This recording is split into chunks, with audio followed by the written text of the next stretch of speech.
Olá, queridos amigos. No capítulo 2, o autor de Hebreus continua o argumento que havia iniciado no capítulo anterior. E qual é? Cristo, apesar de ter se tornado humano, nunca perdeu o status de Deus. Ele inicia o capítulo utilizando um método de ensino rabínico chamado Kal Vahomer, que significa algo como do leve para o pesado. Esse método consiste em apresentar um argumento verdadeiro, conhecido, e o comparar com outro de maiores proporções, concluindo com a seguinte ideia: se isso foi assim, naquelas condições, imagina se fosse em condições maiores.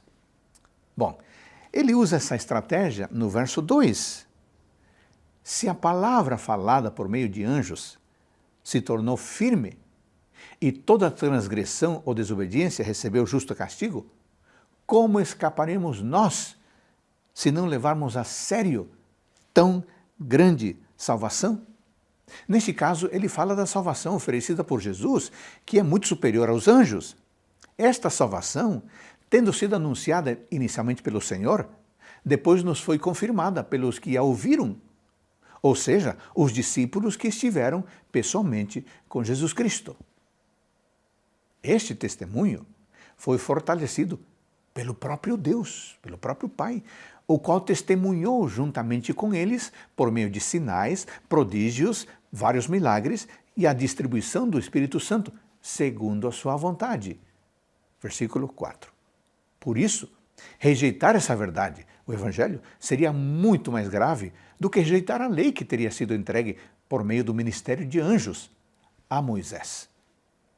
Apesar de o Antigo Testamento não descrever a participação ativa dos anjos na entrega da lei no Sinai, esta é uma forte tradição judaica que é mencionada mais tarde por Estevão e por Paulo. Estevão, antes de ser martirizado por apedrejamento, disse aos judeus: vocês que receberam a lei por ministério de anjos e não aguardaram. Isso está lá em Atos 7,52. E Paulo, de modo semelhante, em Gálatas 3,19, diz que a lei foi promulgada por meio de anjos, por meio de um mediador, que, claro, foi Moisés. O grande argumento do capítulo 2 de Hebreus é este. De fato, ao se tornar um ser humano, Jesus se tornou pouco menor do que os anjos, pois esta é a condição do ser humano.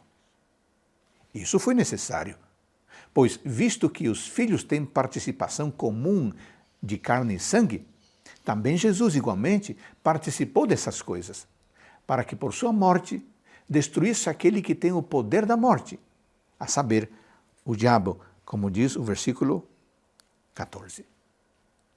Era necessário que em todas as coisas ele se tornasse semelhante aos irmãos para ser misericordioso e fiel sumo sacerdote nas coisas referentes a Deus e para fazer propiciação pelos pecados do povo. Versículo 17. Mas essa condição de Jesus não o diminuiu.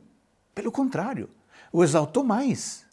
Pois ele, apesar de já ser perfeito, foi ainda assim aperfeiçoado, ao ganhar uma experiência que o habilitou a experimentar os nossos sofrimentos, como diz o versículo 10.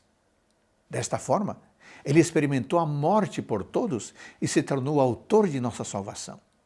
E agora, exaltado novamente à destra do Pai, ele não se envergonha de nos chamar de irmãos. Que bênção termos um Salvador assim. Esse Salvador oferece para você a sua salvação. Receba e agradeça por isso. Ótimo dia para você e sua família.